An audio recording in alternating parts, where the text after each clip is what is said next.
Pada saat Republik ini sedang pusing memikirkan judi online, tapi lihat dulu Hotman Paris selalu happy segar berkat kopi luwak hitam premium kesukaan Hotman Paris. Jam 3 pagi sudah bangun berenang, selalu ada kopi luwak. Sekarang pun sampai tengah malam tetap kopi luwak hitam premium. Para pemirsa, kalau Anda tidak cepat hilang ingatan, ikuti gaya Hotman, minum kopi luwak hitam premium. Kopi kesayangan Hotman Paris. Pak Mardi, coba diberikan dulu gambaran seberapa parah sekarang ini judi online ini. Ya, baik Bang. Walaupun sebetulnya data tentang judi online itu sudah ada di mana-mana ya, seperti tadi kita lihat. Memang judi online ini penggunanya sudah dari segala umur dan segala kalangan. Ada kayak 8 juta orang? Kalau secara data kami tidak punya, itu data dari PPATK ya. Ya. Jadi kami tidak secara fokus mengurusi data itu. Kami di Kementerian Sosial ini fokus menangani, sesuai tugas kami adalah masalah sosial yang timbul, baik itu. Apa masalah sosial yang timbul, apa yang Bapak alami, yang Bapak lihat? Yang pasti kalau korban yang disebut korban ya, pelaku yang kemudian mengaku sebagai korban judi online itu kan adalah masalah kemiskinan. Kemiskinan? Ya. Kenapa? Apa benar pelaku bisnis online ini banyak kan menengah ke bawah? Kalau itu kami tidak punya datanya. Ya. Itu kan hanya dari yang kami dapat dari berita seperti itu. Ya. Benar bahwa tahun ini aja 300 triliun lebih uang Indonesia mengalir ke luar negeri untuk bisnis online? Menurut berita seperti itu, Pak. Gitu? Ya. Terus Kementerian Sosial apa usahanya untuk mengatasi ini? Ada perannya nggak? Kalau dari kami jelas sesuai arahan yang dari pimpinan ya, dari Presiden, tentunya bahwa judi online ini adalah sebuah masalah yang serius. Nah, tentunya setiap tugas kami yang menjadi sasaran-sasaran kami, baik itu sumber daya kami, pilar-pilar sosial yang ada di seluruh Indonesia, maupun ketika kami melakukan edukasi dan sosialisasi kepada penerima-penerima manfaat kami tentunya sudah menyampaikan, mewanti-wanti sekali bahwa bantuan apapun yang kami berikan ini jangan sampai digunakan untuk judi. Tapi Kementerian Sosial punya anggaran nggak untuk itu? Khusus untuk itu, tugas siapa sebenarnya judi online ini? Kementerian Sosial, tugas polisi, tugas siapa ini sebenarnya sekarang ini? Kan satgasnya yang mana? Nah, kalau satgas kami kebetulan tidak terlibat di sana, Pak. Kementerian Sosial ini ada 3 tugas ya, yang utama yaitu perlindungan dan jaminan sosial, rehabilitasi sosial, dan pemberdayaan sosial. Nah, seperti saya sampaikan tadi, jika judi online ini kemudian menimbulkan masalah sosial, kami menanganinya mulai dari perlindungan dan jaminan ini kami memberikan bantuan.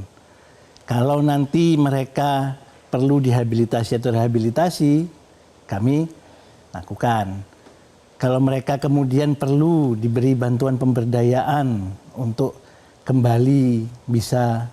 Jadi kalian Kementerian Sosial hanya akibatnya doang ya? Betul. Tidak mencegahnya? Kita berusaha mencegah, tapi sebatas Pak Mufti sasaran. Mubarok, coba gambarkan dulu seberapa parahnya keadaan konsumen Indonesia sekarang ini.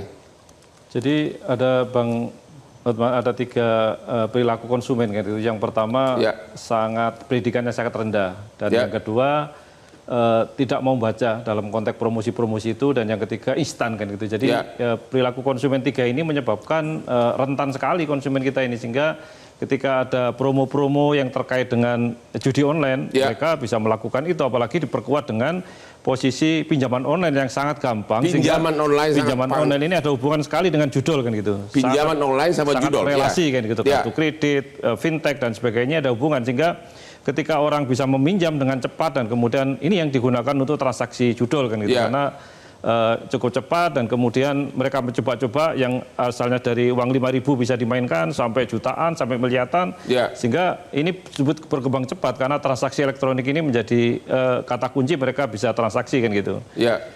Dan tentu pemerintah hari-hari ini dengan Satgas yang kemarin dibentuk Pak Jokowi itu tentu harus gayung bersambut dengan pemerintah baru yang sekarang harus lebih intens, lebih komprehensif, dan bagaimana kemudian pemberantasan ini dilakukan oleh tidak hanya oleh APH tapi juga oleh sipil kan gitu, karena informasi dari awal itu tentu masyarakat yang melihat, mungkin keluarga, mungkin teman, mungkin dan sebagainya, ketika orang sudah mulai mengotak-atik apa yang di judul itu tentu harus segera dilaporkan, dan kita perlu buka hotline sebesar-besarnya untuk kanal itu. Tapi apa mungkin bisa diatasi? Kan bandarnya semua dari luar negeri, orang main judi online dari kamar, bahkan dari toilet, dari kamar mandi. Apa mungkin diatasi? Kata kuncinya sebenarnya di rekening, Bang, karena ini semua melalui rekening kan gitu. Sebenarnya ketika rekening-rekening terdetek oleh siapapun, kan kita itu ada deponya, Bang, ada deposito. Ketika kita transaksi, maka PPATK harusnya lebih intens melakukan pengawasan atau melakukan penutupan terhadap rekening-rekening, dan rekening-rekening ini kan dijual-belikan cukup banyak sekali, Bang.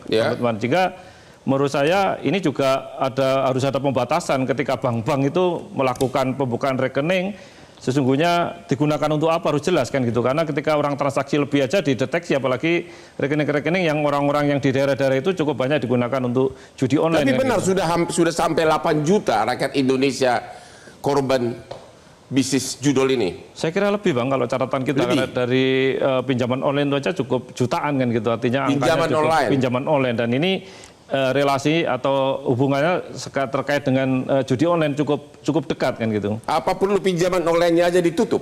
Saya kira sudah banyak takedown yang resmi yang masih ada, sementara yang legal-legal kan masih berkembang, dan sekarang modus jadi judul ini sudah mulai beralih tidak hanya transaksi uang tapi juga barang kan gitu, yang kami lakukan di tempat kami. Ada pengaduan malu-malu misalnya ketika dia mengadu bahwa korban dari judi online kan gitu, tapi yang untung tidak mengadu, tapi yang ketika korban mengadu ke kami kan gitu. Jadi sebenarnya ini yang perlu dilakukan adalah yang pertama ya tentu pinjaman online ini kita berantas dulu kan gitu. Dan apa benar bahwa rumah sakit RSCM sekarang udah penuh dengan pasien korban judi online yang sudah kena kejiwaan, stres segala macam? Ratusan, Bang, di situ, dan ratusan, Bang. Ratusan warga Indonesia sudah masuk rumah sakit jiwa gara-gara judi online. Ketemu lagi di Hot Room.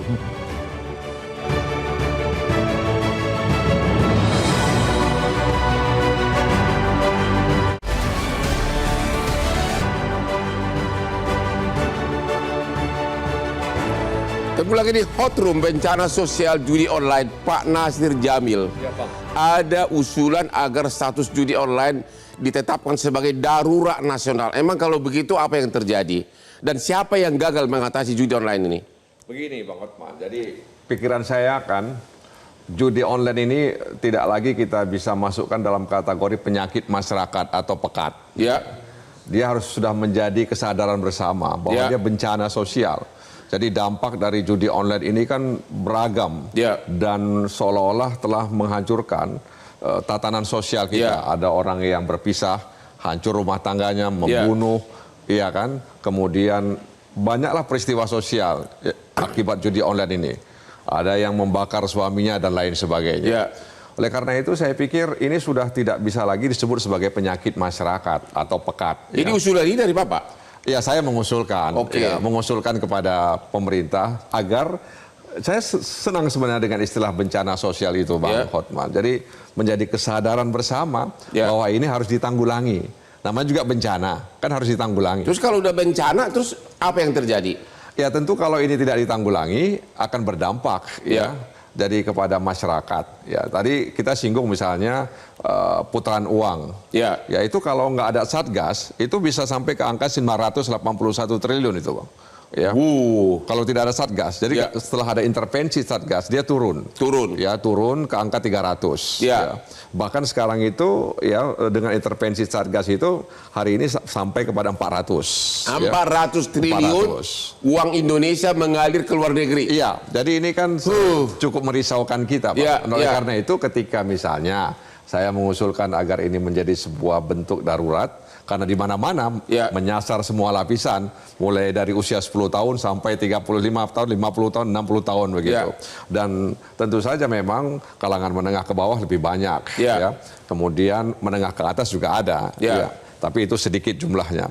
Tapi ini sudah menyasar ke semua pihak. Jadi kalau misalnya Bang Hotman pernah dengar kata singkatan TSM gitu ya, terstruktur, ya, sistematis dan masif. Nah, ini judi online juga begitu, Bang. Dia terstruktur dengan baik, ya, kemudian sistematis kerjanya, menyasar pihak-pihak tertentu, kemudian merekrut oknum-oknum tertentu untuk membacking perjudian ini, dan kemudian dia sangat masif gitu loh, menyasar ke semua usia begitu.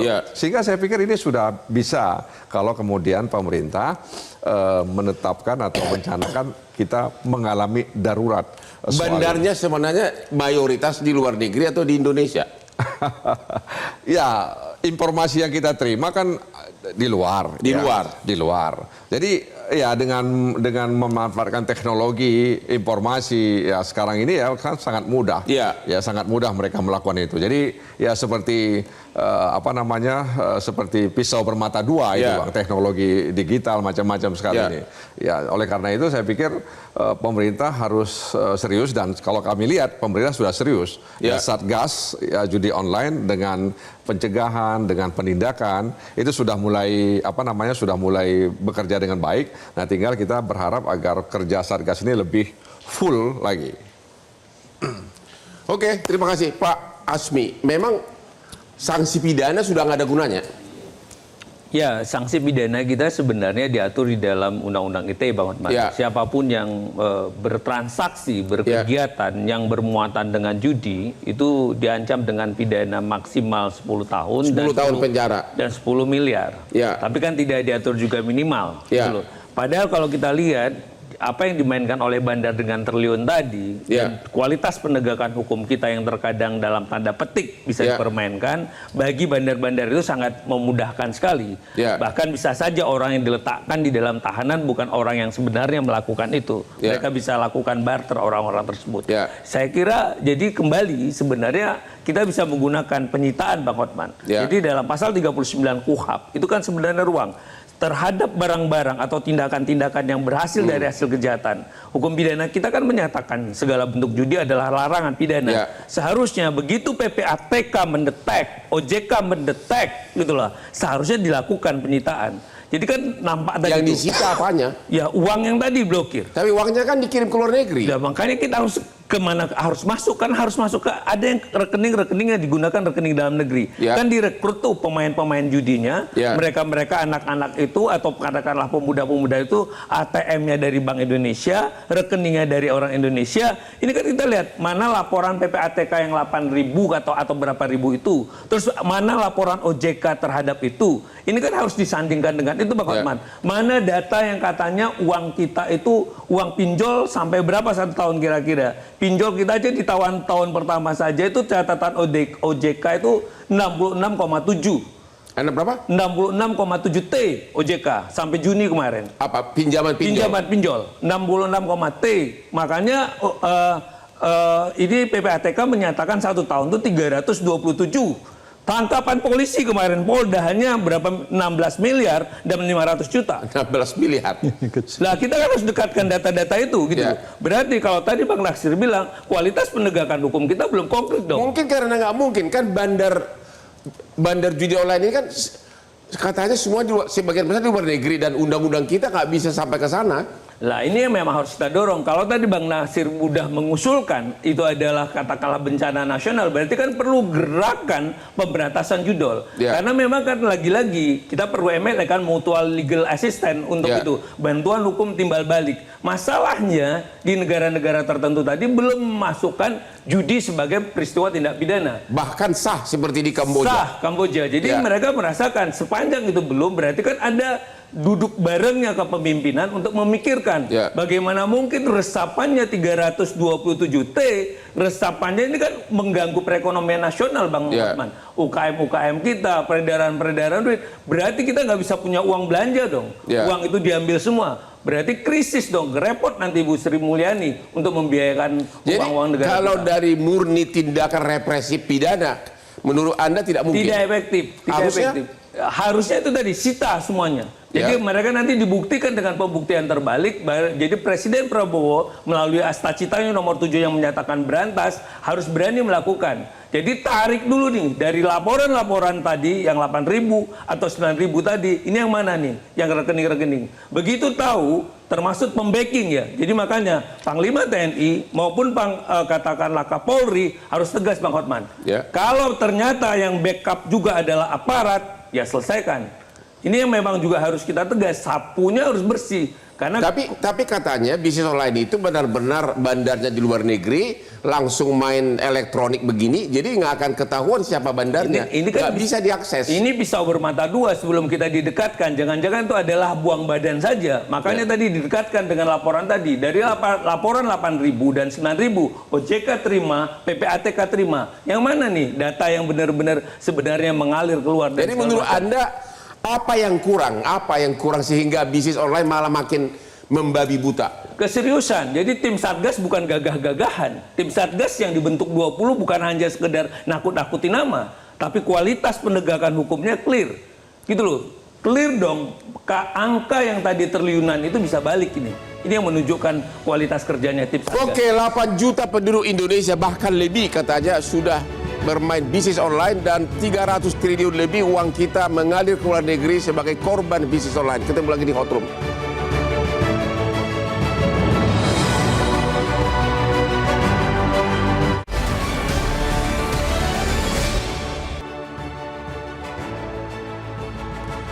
Ketemu lagi di Hot Room. STY sama terkenalnya dengan Hotman Paris. Tapi hobi kami sama, yaitu sama-sama penyuka kopi luwak hitam premium. Dia semangat kerja, melatih timnas. Hotman bisa kerja 20 jam sehari, bersidang tiap hari. Dan jangan lupa, Prabowo Presiden RI adalah klien Hotman 20 tahun. Beliau dengar ini sekarang, sama adiknya Hasim.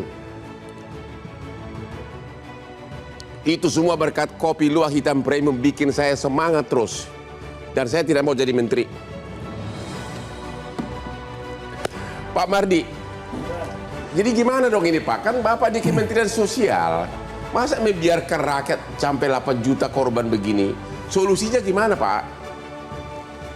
Ya, solusi yang paling baik itu bagaimanapun juga pencegahan, Bang. Caranya? Nah, kalau pencegahan itu tadi seperti disampaikan Pak Nasir ya. Ya. Masalah itu kan langkah paling awal untuk menyelesaikan itu adalah sebuah pengakuan dulu bahwa memang ada masalah. Ya. Nah, dalam konteks kita bernegara ya, pengakuan terhadap masalah itu kan harus diwujudkan dalam bentuk regulasi.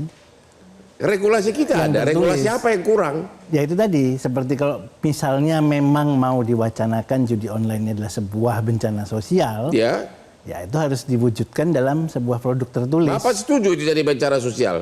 Setuju nggak? Kalau sekarang, bencana sosial yang sesuai undang-undang itu belum termasuk itu. Jadi bencana sosial yang di Undang-Undang 27 2014 itu adalah yang berhubungan dengan konflik seperti corona bencana sosial? Corona kan ada sendiri penetapannya. Oke. Gitu. Jadi menurut Bapak belum ada undang-undang yang mengatakan bahwa ini bencana sosial? Betul, bahwa judi online ini sebuah bencana sosial yang harus ditangani menurut secara... Kementerian Sosial ini sudah bencana sosial belum? Kalau sudah 8 juta dan sudah 300 triliun uang mengalir ke luar negeri.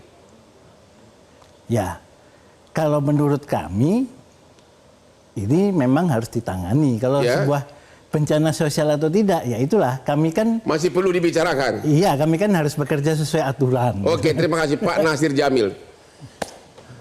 Singapura sudah lama kasino ada. Malaysia, bahkan di negara Arab pun sudah mulai ada ide untuk membangun kasino. Daripada uang kita mengalir ke luar negeri, kenapa sih nggak buka aja kasino di Indonesia? Buka di Batam, gimana tuh? Masing-masing negara kan punya cara, Bang Hotman. Anda setuju nggak buka aja kasino di Indonesia? Saya tidak setuju karena kenapa? Itu sepertinya kita putus asa untuk menanggulangi itu. Tapi kan uang pajaknya gede banget itu kalau kasino. Iya, saya pikir kita tidak tergiur dengan soal-soal seperti itu ya. Indonesia itu sebagai negara yang berketuhanan, meskipun orang mencoba untuk memberikan kritikan, tapi tetap saja konstitusi mengatakan seperti itu. Nah, kalau saya katakan tadi Satgas, ketika Satgas serius, ya, intervensi pemerintah itu bisa menekan angka itu. Hanya menekan. Iya, jadi lengah dikit tumbuh lagi. Ya makanya saya katakan penegakan hukum itu harus dilakukan ya secara Bagaimana bisa penegakan hukum kalau bandarnya di Kamboja? Ya makanya tadi Prof. Ajmi bilang bagaimana kita ada hubungan kerjasama. Ya kerjasama dalam memberantas ya, dan disitulah sebenarnya dibutuhkan semacam reputasi agar kemudian kita bisa membangun komunikasi kepada negara-negara tersebut. Jadi kita misalnya sesama negara ASEAN kan harus sama-sama prihatin ya terkait dengan situasi yang ada di masing-masing negara.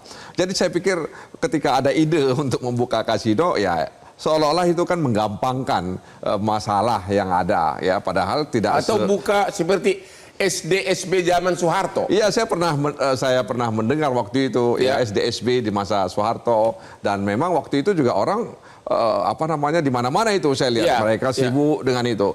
Itu juga membahayakan kehidupan masyarakat, Bang Hotman. Jadi orang malas ya, orang kemudian sibuk pikir kalau dia mimpi ular dia kemudian besok berpikir besok ini nomornya begitu. Jadi itu selalu yang saya lihat. Gimana nih Pak Mubarok?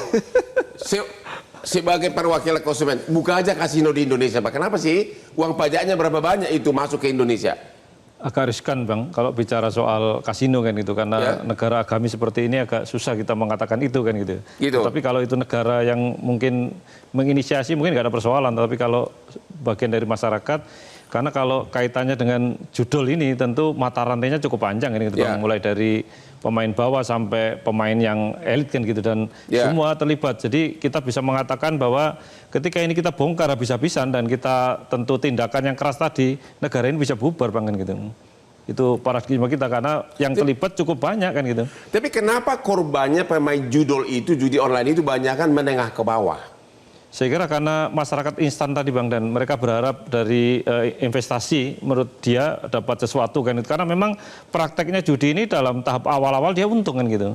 Tahap awal-awal untung kan gitu, Bang. Dan memang itu melalui financial engineering bisa dilakukan oleh algoritma dari para pelaku-pelaku yang fintech maupun yang payment gateway dan sebagainya, permainan dan sampai ke perbankan kan itu depositinya. Jadi sebenarnya masih dalam negeri, Bang, tetapi karena kaitannya dengan bandar-bandar yang di luar negeri itu akhirnya kemudian ini mengalir lah ke sana karena memang permainan ini cukup cantik internasional kan gitu. Ini finansial yang global kan gitu. Jadi sebenarnya kalau kita mau berantas semua, ayo kita jujur semua kan gitu. Kata Bang Asmi tadi, ya harus dimulai dari siapapun yang terlibat ya harus kita selesaikan kan gitu. Kalau itu kemudian keras, ya tentu harus kita antisipasi bahwa negara ini bisa dalam tanda kutip bisa bubar kan gitu, Pak. Iya, Pak Asmi. Tindakan realnya gimana? Buka aja kasino, kenapa sih? Repot. Kenapa repot? Ya itu tadi, kan judi itu kan sebenarnya pertaruhan untuk untungan. Ya, tapi kan uangnya dalam negeri. Iya, tapi mentalnya jadi kacau, Bang Hotman. Gitu loh, mental SDM kita jalan pintas itu kalau kita lakukan bikin malas. Bikin malas? Iya. Malaysia enggak, Singapura enggak? Lah, kita tidak tahu dalam dampak yang lain, Bang Hotman. Karena itu tadi, gitu. Pola pemain kita yang tadi 4 jutanya itu menengah ke bawah. Gitu dan nggak mungkin main kasino. Iya, nggak mungkin gitu loh. Mereka tuh mainnya yang malah nanti nambah yang kaya ke kasino, menengah ke bawah ke judi online terus. Itu karakteristiknya sudah 2.000 triliun. Karakteristiknya sudah berbeda. Jadi gimana dong? Ya, saya kira itu tadi kita harus menganggap ini adalah masalah sosial nasional. Terus ada gerakan, katakanlah gerakan berantas judol.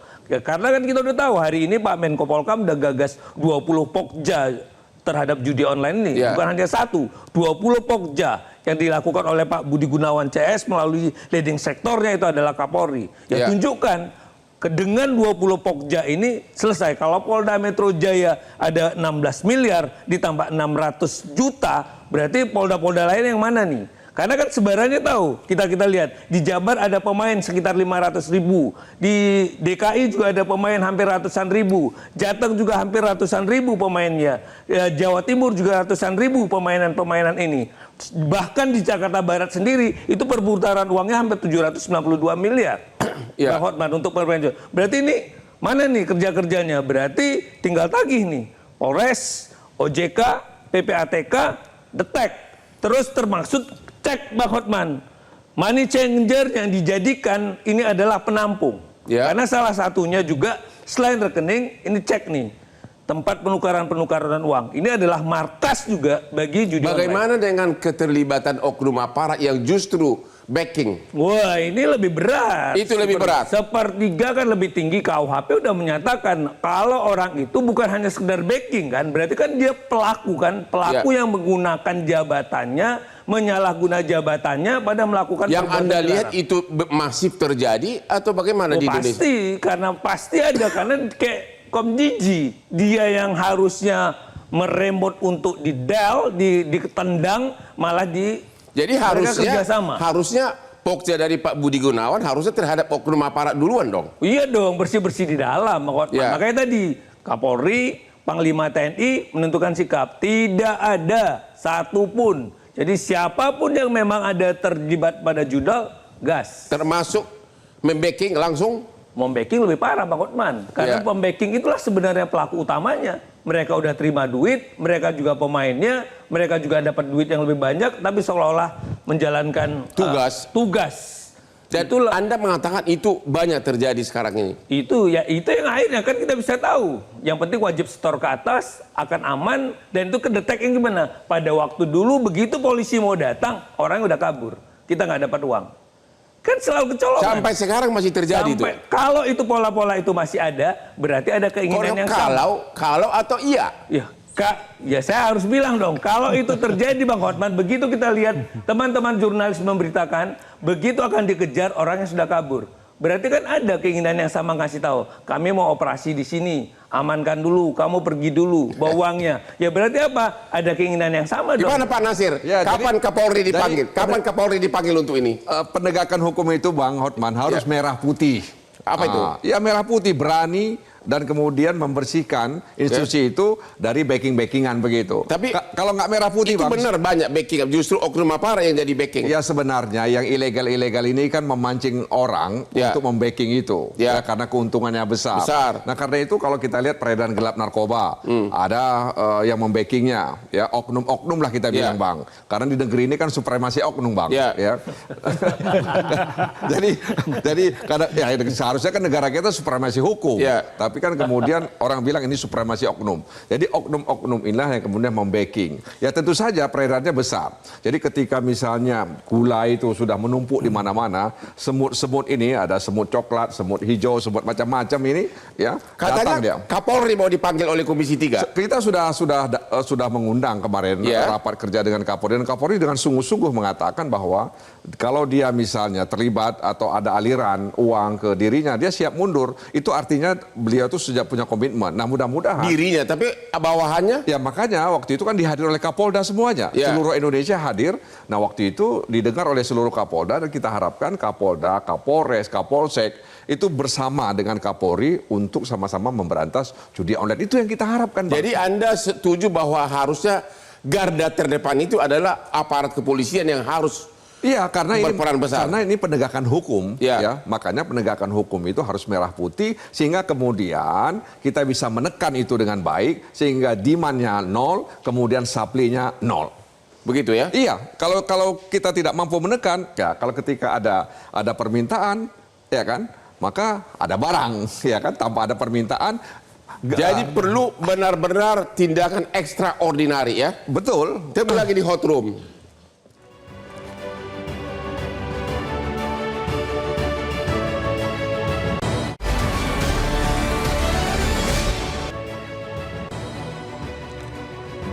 Ketemu lagi di hot room.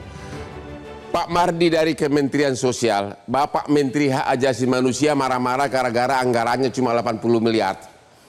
Kalau Kemensos punya anggaran nggak untuk mengatasi merehab semua ini korban-korban judi online ini? Kementerian Sosial itu Bang, anggarannya itu 70 triliun. 70? Triliun. 70 triliun? Nah, tapi hampir 60...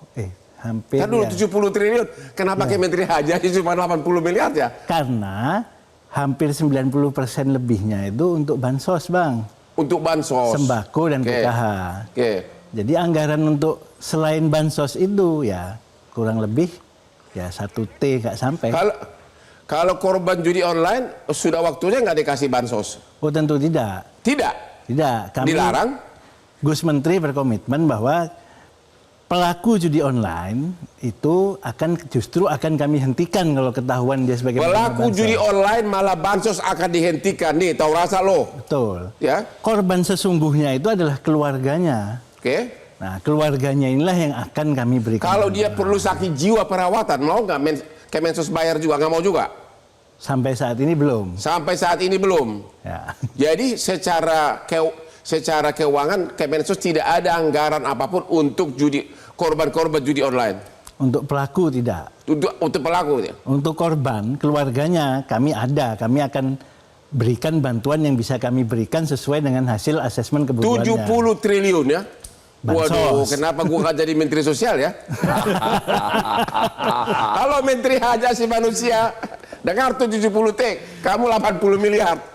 Pak Asmi, gimana mengatasi? Apa solusi yang ekstrim menurut Anda judi online ini? Ya. Di segmen terakhir ini. Mau ya tidak mau ya memang negara kita negara hukum, ya menegakkannya harus dengan cara-cara hukum yang beradab, Bang. Yaitu? Gitu loh. Yaitu tadi tidak ada kompromi bagi apapun. Dan Anda mengatakan yang paling utama fokusnya adalah aparat.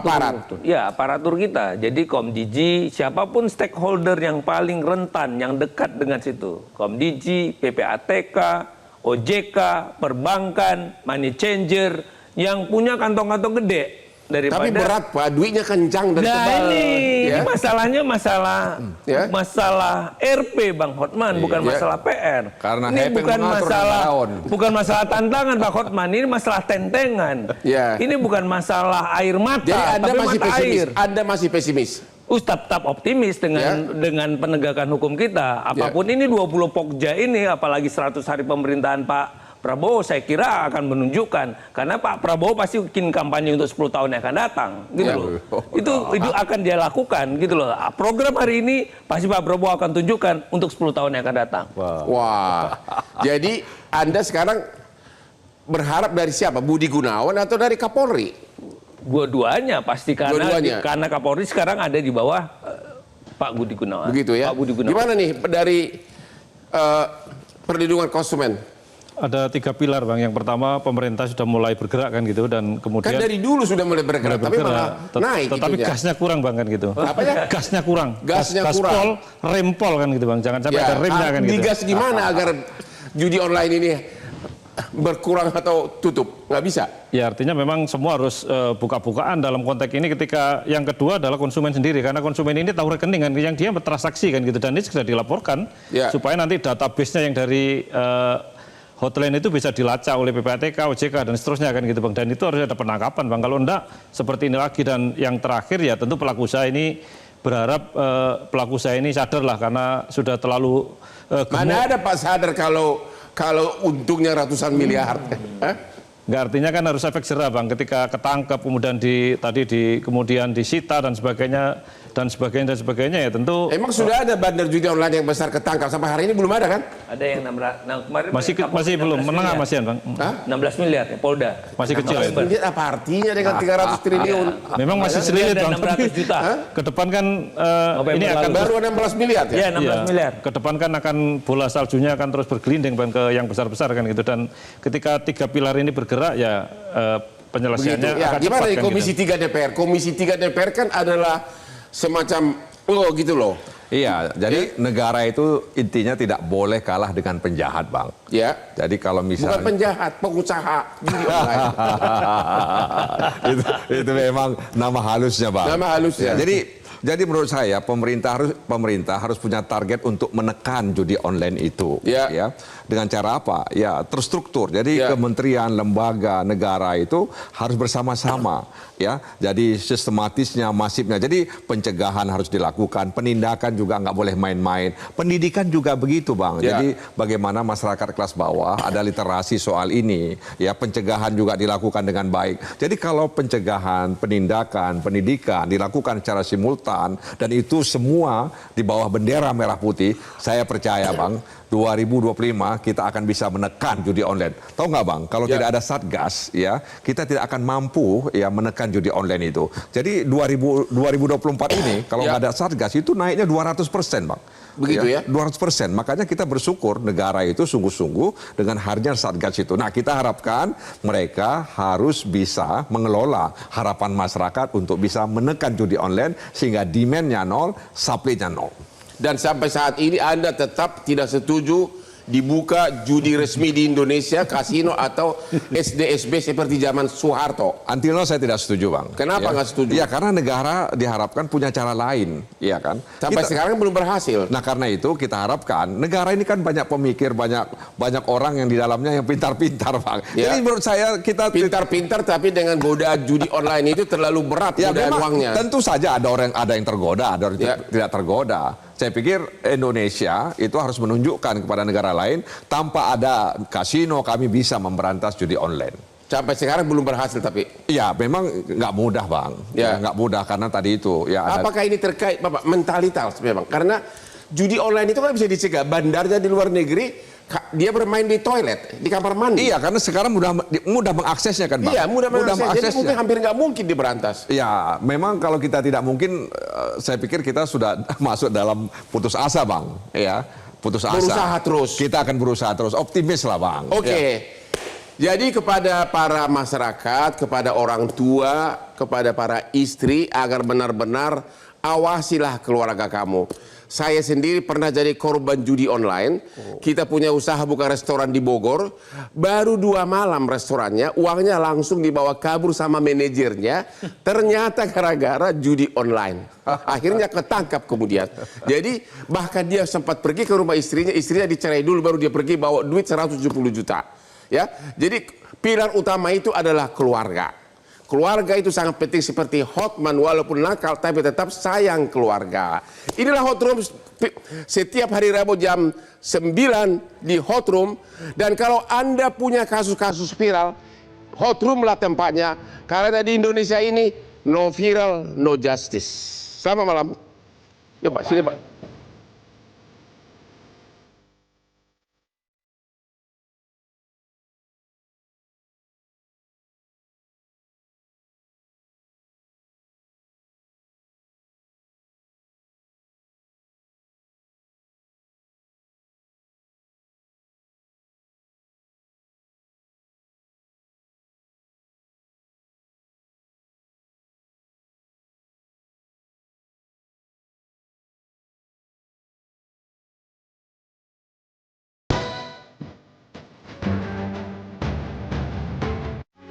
Metro TV.